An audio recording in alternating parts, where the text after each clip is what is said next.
Bienvenidos al canal, soy Luis Villamizar. En esta presentación se utiliza la ley de Gauss para calcular la carga encerrada por una superficie cuando fluye a través de ella un campo vectorial eléctrico.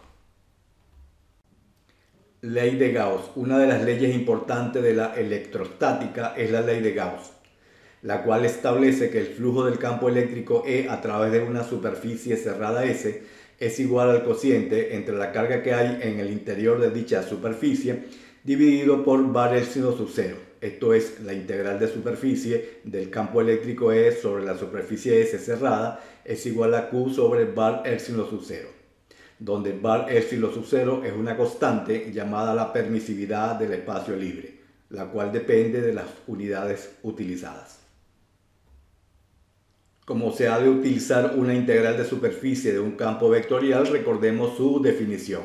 Sea f de R3 en R3 un campo vectorial continuo, cuyo dominio contiene la superficie S definida en forma paramétrica por R de V, con componentes X de V, Y de V y Z de V, y V perteneciente a la región D, orientada mediante un vector normal unitario N. Se define la integral de flujo del campo vectorial F a través de la superficie S como la integral de superficie del campo vectorial multiplicado escalarmente por el vector unitario n diferencial de S sobre la superficie S. Y eso se calcula como la integral doble del campo vectorial evaluado en los puntos de la superficie y multiplicado escalarmente por un vector normal a la superficie, diferencial de U, diferencial de B, y esta integral calculada sobre la región D. Ejemplo, sea el campo vectorial eléctrico E de X, Y, Z con componentes Y, X y Z, se nos pide la carga encerrada entre la superficie Z igual 6 menos X cuadrado menos Y cuadrado y Z igual 2 menos la raíz de 4 menos X cuadrado menos Y cuadrado. Se muestra la superficie S parcialmente suave y cerrada, definida por la unión de las superficies suaves S sub 1, dada por z igual 6 menos x cuadrado menos y cuadrado, y S sub 2 definida por z igual 2 menos raíz de 4 menos x cuadrado menos y cuadrado. La curva definida por la intersección de esta superficie, al intersectarla se obtiene la circunferencia x cuadrado más y cuadrado igual 4 con z igual a 2. La proyección de esta superficie sobre el plano XY es la región D definida por x cuadrado más y cuadrado menor o igual que 4. La integral de superficie del campo eléctrico E sobre la superficie S parcialmente suave y cerrada, orientada hacia afuera y definida por la unión de las superficies suaves S sub 1 y S sub 2, utilizando propiedades de integral de superficie, va a ser igual a la integral de superficie del campo eléctrico E sobre la superficie S sub 1 más la integral de superficie del campo eléctrico E sobre la superficie S sub 2. La orientación hacia afuera de esta superficie nos indica que los vectores normales unitarios a la superficie S1 y S2, N1 y N2 respectivamente, apunten hacia afuera. Para la superficie S1, el paraboloide definido en forma explícita por z de xy igual 6 menos x cuadrado menos y cuadrado. Una parametrización para esta superficie utilizando coordenadas cilíndricas viene dada por r de r tita igual a r coseno de tita i más r seno de tita j más 6 menos r cuadrado k, y esto igual a x y z, con sus parámetros definidos por r entre 0 y 2 y tita entre 0 y 2pi. Los vectores derivadas de esta superficie vienen definidos por la parcial de r con respecto a r y la parcial de r con respecto a tita, los cuales se obtienen mediante estas expresiones. Al calcular las derivadas parciales involucradas, obtenemos su componente. Multiplicando vectorialmente estos vectores, se obtiene un vector normal a la superficie S1 apuntando hacia afuera de la superficie cerrada. También se debe evaluar el campo eléctrico en los puntos de la superficie. Esto es sustituir sobre este a x por r coseno de tita, a y por r seno de tita y a z por 6 menos r cuadrado. Al hacer la sustitución nos queda el campo eléctrico evaluado sobre los puntos de la superficie.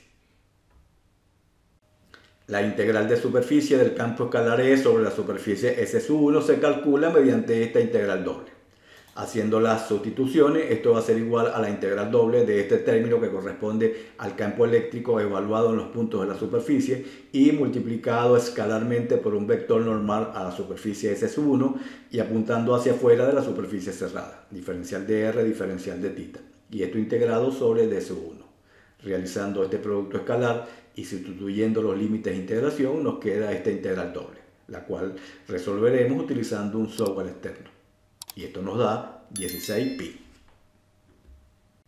Se muestra la superficie S1 con su vector normal unitario apuntando hacia afuera y el campo eléctrico. Obsérvese la orientación del campo eléctrico y la dirección del vector normal unitario a esta superficie. En este caso, el valor numérico de la integral de flujo del campo eléctrico E sobre esta superficie es positivo. También se muestra un punto genérico de la superficie definida en forma paramétrica por R de Rθ.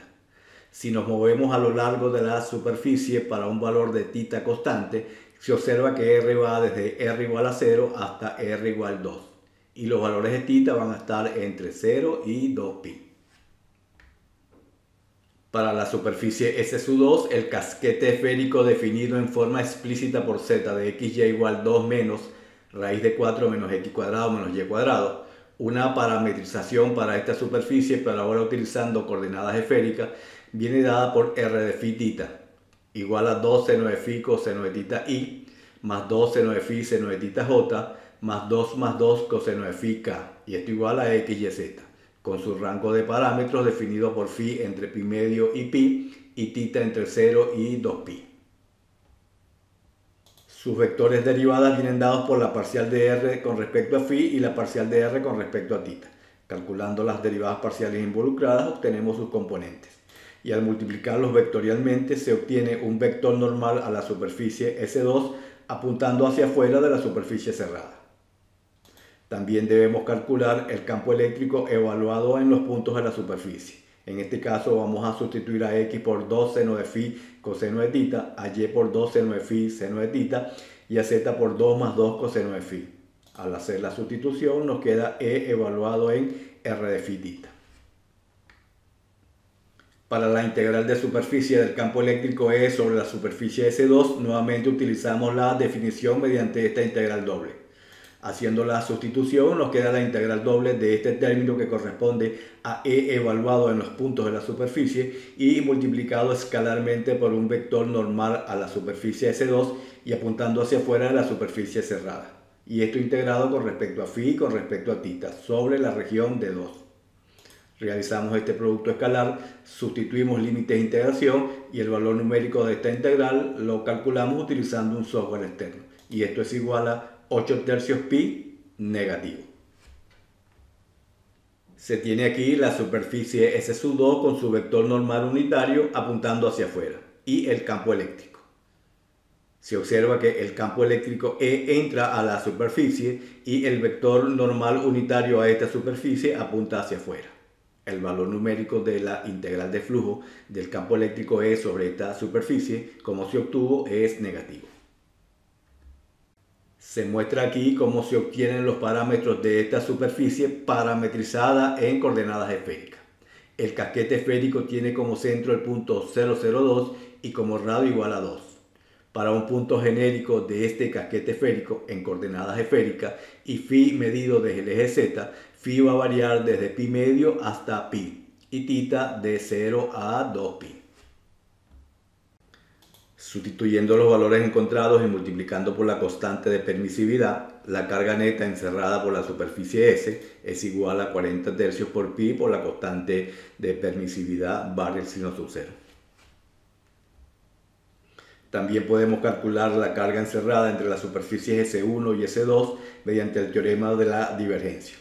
Este establece que la integral de superficie del campo eléctrico E sobre la superficie cerrada S es igual a la integral triple de la divergencia del campo eléctrico E diferencial de volumen sobre B, siendo B la región ocupada por la superficie S.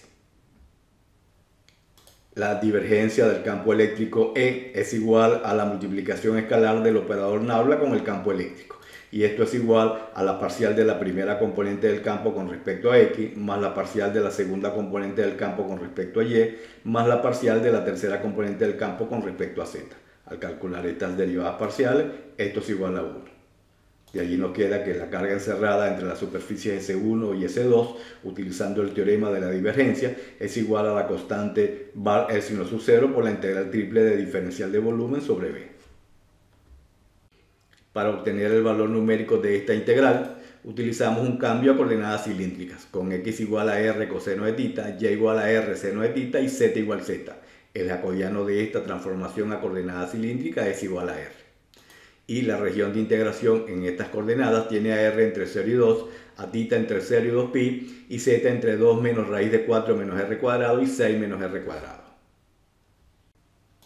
Aplicando el cambio de variables a coordenadas cilíndricas, nos queda la integral triple de el jacobiano de la transformación a estas coordenadas, que es r, diferencial de z, diferencial de r, diferencial de tita, sobre la región B asterisco.